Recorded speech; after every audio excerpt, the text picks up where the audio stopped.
There's a good chance that you could be suffering from a B12 deficiency, and the reality is most doctors miss it. This is why a B12 deficiency is so common in today's population.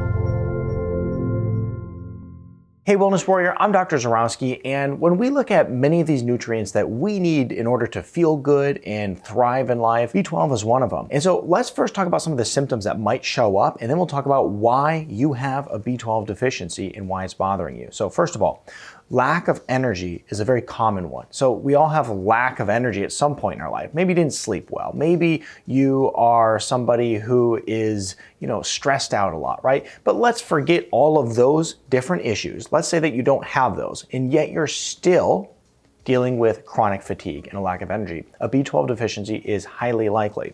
Next is breathlessness and dizziness. So if you ever find yourself short of breath or even just going through bouts of dizziness, B12 could be your answer there too. Racing heart is next on our list of a very common symptom.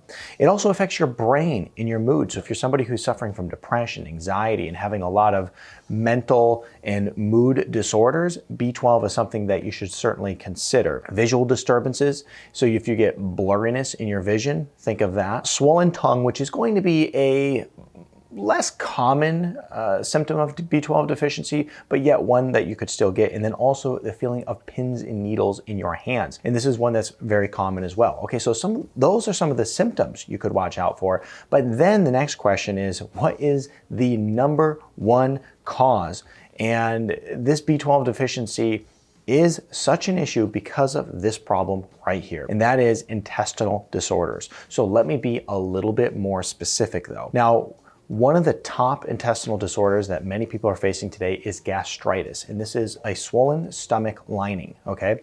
And so when your stomach lining is swollen and inflamed, it causes a lot of absorption issues with B12, and some estimates believe that as many as 50% of people are dealing with this issue of gastritis, and others in the Public Library of Science stated that upwards of 78% of people are dealing with gastritis. So you can just think, 78% of people dealing with this issue, and then we have a problem of not absorbing B12 properly. Well, certainly it could be affecting you. Now, the next on our list is inflammatory bowel disease, and any stomach issue, any gastrointestinal issue like Crohn's disease, ulcerative colitis, celiac disease, and pretty much small intestinal bacterial overgrowth. I mean, any of these different gastrointestinal issues are leading to a B12 deficiency, and is something that should be addressed, okay? When we look at gastrointestinal issues, they are on the rise like you wouldn't believe. It's estimated to be the #1 cancer that millennials will face, gastrointestinal cancer.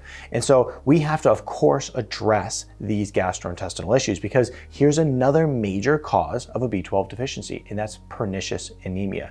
And that is when your immune system starts to attack the very ways that B12 is absorbed. So you would, at this point, have an autoimmune disorder. But what is so common to have along with an autoimmune disorder? A gastrointestinal disorder. And the reason for this is because most of your immune system is actually located in your gut.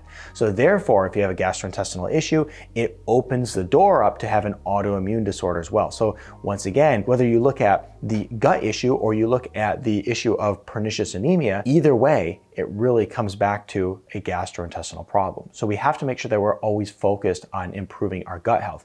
Gastrointestinal issues is the #1 reason that people seek me out worldwide in order to help them with their health, because they've gone to their doctor's not helping them with it, their doctor's not giving them any answers, their doctors are giving them medication, and so then they seek me out because this is something that I've dealt with myself personally, I'm very experienced in, and then we help them get better. But it doesn't change the fact that at this point, you likely have a B12 deficiency. So what can we do about this, right? So one of the things that we can do is we can start eating foods that are rich in B12. Some of the top foods on our list, and I'm gonna tell you these foods, but then I'm gonna tell you the whole problem with trying to get B12 this way. Some of the top foods on our list is red meat.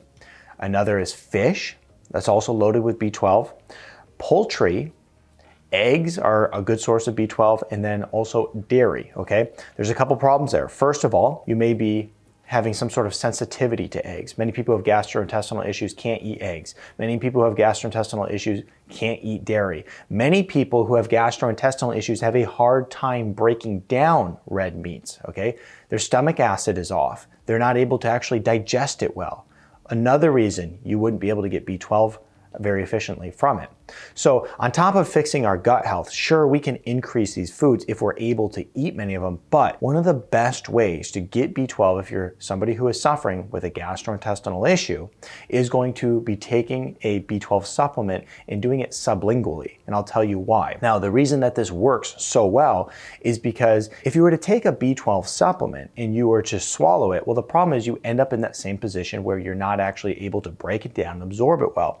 But if you take a B12 supplement that is sublingual, meaning that you take a little tablet, you put it under your tongue, and you let it dissolve under your tongue, essentially you're bypassing that whole digestive process and you are helping it circulate directly into the bloodstream through the mucous membranes in your mouth. And so therefore, it works out very well. Much of the research points to taking B12 sublingually if you are trying to get your levels up, regardless of the circumstance of a gastrointestinal issue or having an autoimmune condition. So it works really well. I'll put a link in the description below to the one that I like to use personally, because this is actually something I have used. I have dealt with gut issues. I have dealt with B12 deficiencies. I have dealt with having the lack of energy in many of the symptoms that we talked about. So therefore, work on fixing the gut issue, increase the foods that have B12 if you can tolerate them well. And then other than that, we should focus on taking B12 sublingually, and this will be the best way to get our B12 levels up so that we don't deal with all the different symptoms that actually can be quite devastating in nature. And if your B12 deficiency goes on for too long, it can actually affect your DNA, and we don't want that to happen. So I hope you enjoyed this video. If you like this one, I think you'll like this one over here next.